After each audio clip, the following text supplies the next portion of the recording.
Hey guys, it's the Friction here at TagTank12. However you call me, I don't really care. Welcome back to World of Tanks.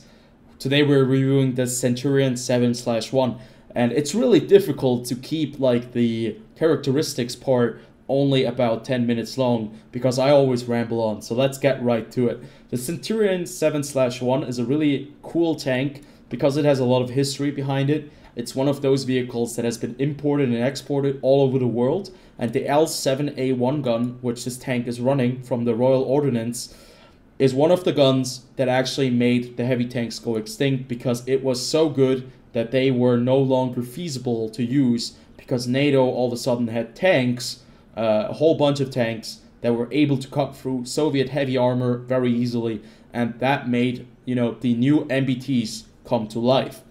The Centurion Mark 7/1 in World of Tanks is a really cool tank. It's a tier 9 vehicle, a tier 9 British tank, and it kind of combines all of the great aspects into one, but doesn't really make every single one of those features extremely strong. It's a great all-rounder, but it doesn't have real strong suits, or like the strong suits that a T-54 has with really good armor, or the AMX 31 prototype with great mobility and a great gun, but no armor. It has something else, and I want to talk about that real fast. So let's take a look at the firepower. With the L7 gun, you have a 390 Alpha gun, 268mm of pen, with APCR shells that have 1,478 meters per second shell velocity. That is incredible. That is where you really notice Tier 9 is a huge step up from Tier 8. Your rate of fire on this tank is not the greatest.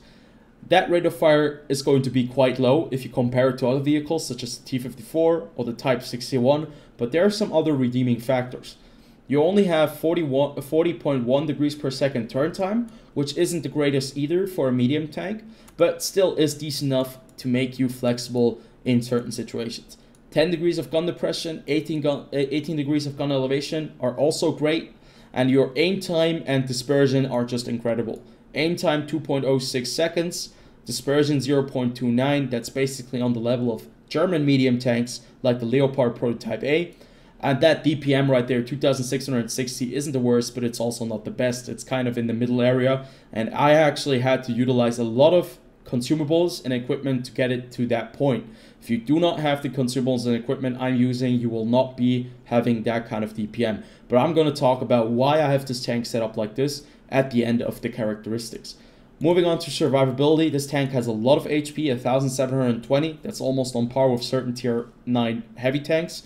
And it has 121mm of frontal armor, 51 on the side, 32 at the rear, and a turret that is really well armored. 254 at the front, 89 on the side, 89 on the rear. So let's talk about the hull armor.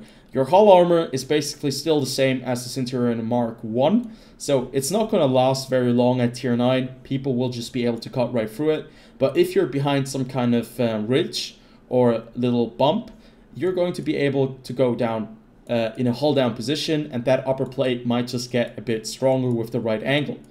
That turret, on the other hand, is really strong, 254mm, and just some weak spots. You have a weak spot right here on the right side of the gun mantlet, on the left side, which is rather flat. And if they fire heat shells, well, they're going to be able to cut right through there, and they're going to be able to hit your big ass forehead. But with the right distance, since you do have great accuracy, you will be able to bounce quite a few shells, and it will be quite difficult to actually fight this tank at a range. So in a hull down position, this tank is really a great vehicle. Let's move on to mobility. It's a rather heavy tank, 54 tons max, but it has great horsepower, 1,045, which is for a tier 9 medium tank, that's crazy. Your top speed is 50 kilometers, but I do have the turbocharger class 1, so I do have 55 kilometers per hour, and I think this tank really needs it.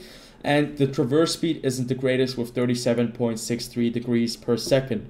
You do have great soft stats, so it doesn't feel like that. But, if you look at it, the traverse speed is not the best. So mobility-wise, you're in a good area, but you're not in the best kind of area. The AMX 31 prototype has 65 kilometers per hour top speed. The 54 is faster. The Type 61 is, I think, slower. even with the turbocharger, but still the tank does move quite nicely. It's a large tank, it has a big profile, so the concealment isn't the best, but look at that spotting. I do have binoculars, not binoculars, but coated optics class 1, but what I also have is 410 meters base view range. Your commander and your loader, they both have skills to increase the view range, and I would highly suggest you guys to improve those skills. So let's talk about what I do, why I have this loadout. Now, I have a loadout on this vehicle set up to give me the maximum amount of flexibility in any kind of situation that I might just get into. I want to be fast, I want to have mobility, I want to have great gun handling, and I want to have decent spotting and decent survivability. But most important is mobility and firepower. So I want to have the turbocharger class 1, which I highly advise. You'll be faster, everything will feel just a bit faster, everything will feel, you know, better. I want to have the gun rammer class 2 because I want to increase the DPM. I also am running directives on this tank because I have a ton of them lying around and I never use them.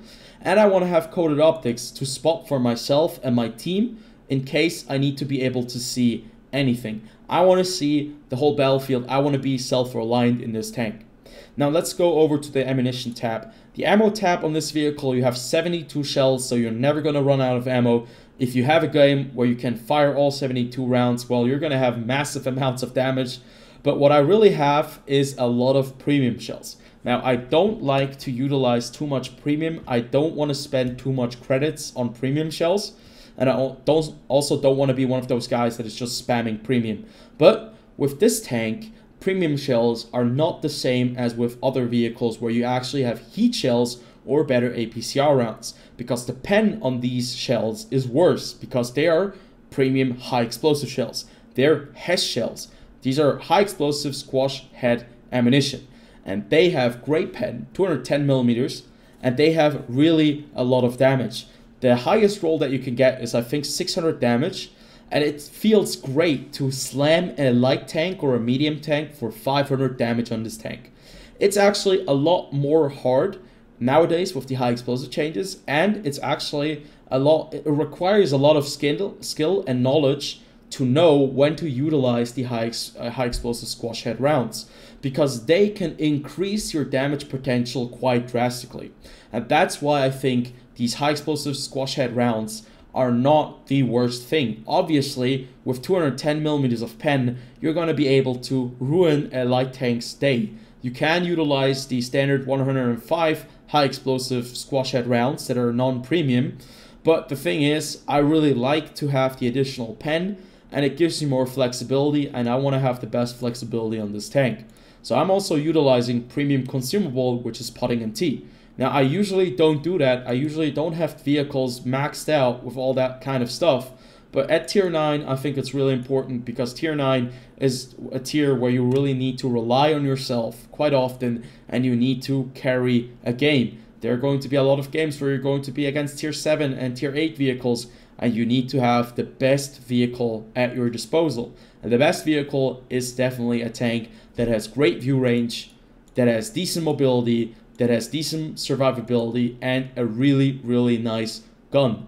Very good gun handling as well. So that's what makes this tank special. It has all around very good characteristics that aren't the best on its own, but in this cocktail, when you mix it together, you get this crazy great drink that is really nice, that you can always drink, that is just like really, really nice, even if you drink it the 50th time.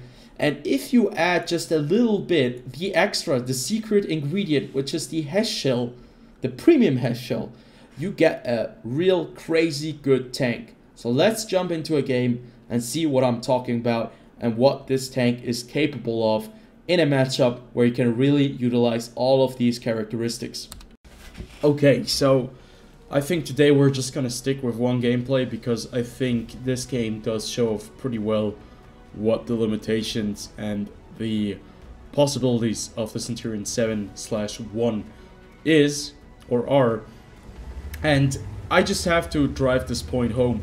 I really like this tank. This is one of my favorite tier 9 medium tanks, and to be fair, tier 9 is really the tier that I like the most because it has the best balancing. It's where a lot of the tanks become very unique, and I just really like when medium tanks have something special, but sometimes doesn't always have to be, you know, like a very specific trait that is extremely good. Sometimes you can really work with a good all-round factor. And that's what the Centurion 7-1 is. This tank really has a lot of great ups and just a few downsides. I think you can work with probably most of the things. So right here you can see me loading a HESH shell. We're playing on the map Fjords, and pushing into this middle part is probably the most important one. And since this tank does have decent mobility, we do get to this place quite fast. Unfortunately, I fluffed that high explosive squash head ammunition, and I do get hit by that WZ-120 132. And one of the limitations that you can see on the Centurion 7-1 right now is that the armor on the hull is not going to be holding up in a tier 9 matchup. Even if it is a tier 9 and tier 8 mixed matchup, the armor is not going to hold up unless you can really protect your turret. Because right here, what you can see, this T-54 Mod 1 makes a big mistake and exposes his side armor way too much to us. And we put a very big HESH shell right into his tracks. Now I know it's premium rounds, yes, but I think the fact that these premium shells have less penetration than heat shells kind of makes them more difficult to use, and the payoff is just that great that I'm willing to spend more credits and to do that because I think it's worth that additional damage. We're going to do the same with the WZ in just a moment. 511, that's the beauty of the HESH shell that you can have. We bounce one off the turret, we bounce two shells, one from the Leopard Prototype A and one of the WZ-120. If you can stay in a position like this where you can keep your tank hull down, you're going to have a really good time.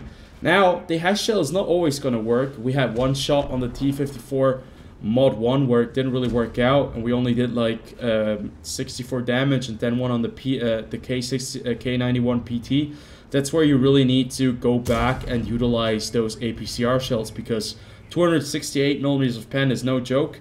But going up against those tier 10 tanks, there is a bit of an inflexibility with this tank because you don't have the heat shells that will give you the additional pen to be able to fight back against certain vehicles. But as you can see, in a hull down position, this tank works really, really nice. This K91 PT doesn't use any premium shells, is not able to go through our turret. He fires at like the big forehead. He doesn't manage to pen us. And we're already up 2,553 damage in a very, very quick, in a very short time. The accuracy, the gun handling, everything on this tank is beautiful. The only downside that you have is that the rate of fire is not the best. Rate of fire does not compare to, for example, the T-54 or the Leopard Prototype A. I think that also has better rate of fire. So that's just something you have to get used to when you're playing the Centurion 7-1. But it has so many factors, so many additional, so many good characteristics that maybe are not the best of the entire tier 9 verse, but they are really, really good and still make a very formidable vehicle. It makes a very formidable tank. Now, I think I'm still going to show off the second gameplay just to show what this vehicle is also capable of in terms of spotting with the 508 meters view range that I have, because that game shows really, really nicely what this tank is also capable of. One more high explosive shell to the face, to the back end of the Leopard Prototype A. You can just see that massive amount of damage, 457. That's really going to hurt. That hurts when you hit someone for that amount of HP. And I think it's just really neat. It's a lot of fun. It's just really enjoyable to be able to have these kind of damage rolls. And also the armor, especially the turret, they really hold up. They still hold up nowadays. Against tier 10 tanks, it's going to be a bit more difficult. The mobility is decent enough, and I think generally speaking, you have a tank which can be extremely nice against a certain enemy type, especially lightly armored vehicles, where you can just, you know, go back to those HESH shells, and you can be really, really annoying. And when you have that knowledge, when you have that skill, when you know when to utilize HESH shells and when not to, you can be extremely combat efficient with this tank. And that's something that you don't have with other vehicles. And I think that's why British tanks sometimes are really unique, because those HESH shells allow you to do things that you cannot do with other vehicles, makes them quite unique in a certain way. But obviously, there are its limitations. There's Object 257. I'm not going to be able to do any damage to that 257 with a HESH shell. I even miss. I fluff my shot. And you can see I'm a bit upset. But still, with the APCR shell, and if you know the weak spot of the enemy, well, you're still going to be able to do damage. We do 437, and he doesn't hit us. But unfortunately, this time around, somehow the shell, I'm not even sure where the shell ends up. I don't see any dirt coming up. It was kind of a ghost shell. But either way, a very quick game, only 7 minutes, and we've dealt 3,600 or 700 damage with an additional 400 damage spotted. That can happen really quickly if you utilize those HESH shells and you know when to really, you know, dip into those premium shells.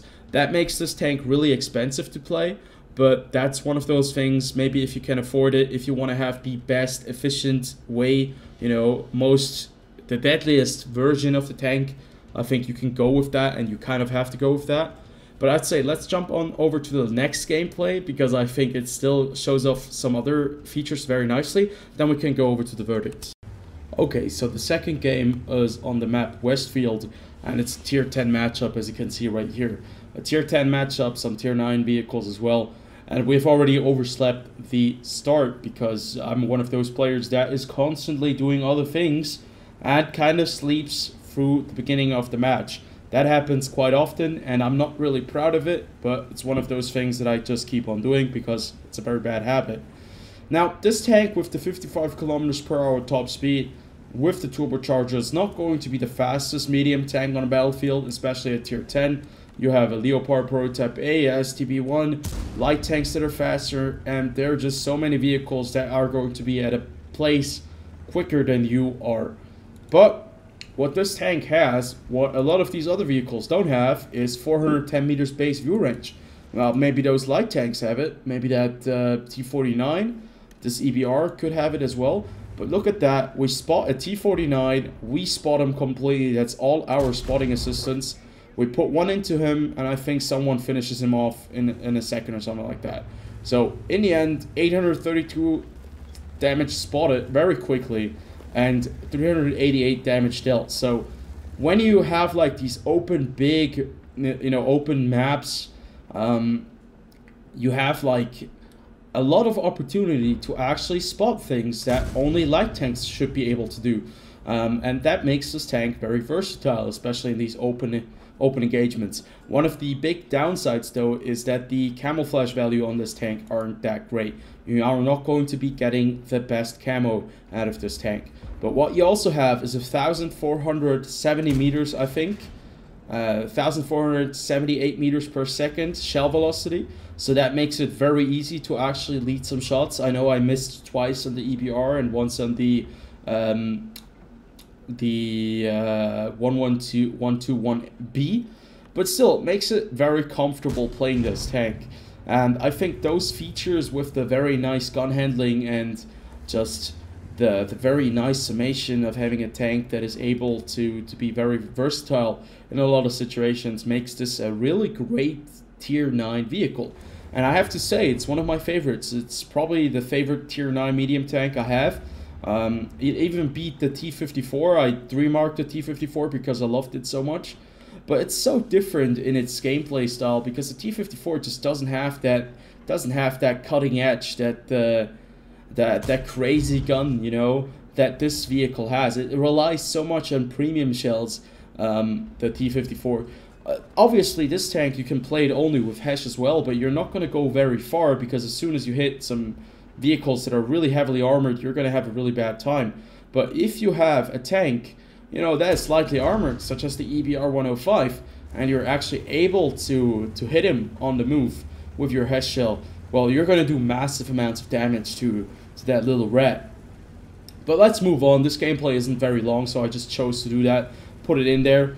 We're going to move up. This tank has really great turret armor, so if you're in a hull down position, since I'm going to be spotted in just a second, this tank can take a beating. Artillery is going to be a bit of a problem, but having that hull armor is really going to, or upper turret armor is really going to be a nice thing. What is also nice is the aim time, the accuracy. You have really good accuracy for a medium tank. Like that is basically on par with tank destroyer levels. That just gives you the ability to be close quarter, medium quarter, and long quarter engagements, or long distance engagements. So right here I'm loading the high explosive HESH shell right here, because I know if I manage to hit these guys in the weak spot, I'm going to do massive amounts of damage. Unfortunately, I wanted to hit the Leopard Prototype A, but I thought, you know what, I need to take out this tank. So I decided to go against the Stritzwagen 103B. But obviously, the HESH gives you the flexibility that you can't really get with other vehicles. Now, that doesn't mean this tank is invulnerable. Your armor, your hull is really bad, but look at that beauty. That beautiful hit to that EBR 105, penning him, you know, dealing that amount of damage. But at the same time, with the new high explosive changes, that shell gets caught in the track and we're unable to do any damage to him. But we manage to finish him off. We get the assistance damage, and we still get punished by the M46 Patton twice. Now, the 1720 HP that you get with the Centurion 7.1, you will utilize it, you will need it if you don't have a hull down position. But I can assure you, there are not a lot of tanks in this game that have that ability that this tank has with its premium shells. Now, I know it makes it a bit, it makes it weird to say this, because I am not a big fan of premium shells. You also have the the standard HESH shells with 105 millimeters of pen. I would have probably been able to pen the EBR and that 121 from behind, and also the M46 Patton, maybe even from the front. But with the high explosive change, and with not being able to penetrate tanks as reliably with high explosive shells anymore, I will utilize the HESH shells, the premium ones. And this tank, it feels like, you know, skill is important when you know that you can be a really big threat, and to know which targets to focus, to know where to aim, to have the ability to move to a certain position and know what you want to do. I think this tank rewards that. It rewards the players that want to learn how to play the Centurion 7/1. And if you just allow yourself to learn to, you know, deal with the quirks of this tank and everything. It doesn't have a lot of quirks. It's a very good all-rounder, as I mentioned already. You're going to have a really decent tank. You don't really need to spend all that credits to shoot those HESH shells. You can just rely on your good old APCR. But with those HESH shells, you'll become a force where light tanks and medium tanks will not know what hit them, because they do not expect the HESH shell coming flying through their roof with 500 damage written on it. And it's beautiful. Like, I love those British HESH shells. I don't like heat shells that have 350 millimeters of pen, but I love these HESH shells where you need to know the weak spots, where you need to aim a little bit. Obviously not with every light tank, you don't really need to aim. That's quite easy there. But it just gives you that upper edge. It makes you even more dangerous. And I love that about this tank. That is why the Centurion Mark 7/1 is one of my favorite tier 9 medium tanks. Now, I hope I could bring that across. I don't want to oversell the tank. It doesn't have the best armor. The turret can be overmatched with premium shells. It's not the fastest, no. but it has decent mobility to keep up with certain tanks. It has 10 degrees of gun depression, which is great. The gun doesn't have the best DPM, but the gun is capable of being really reliable. And with those HESH shells, you have a tool at your disposal that can really deal a lot of havoc. So I hope I could show you guys what I mean with the MK7/1. I love this tank, and I see you guys on the next review and on the next video. Until then, I hope you guys have a good time, and I see you guys on the next video.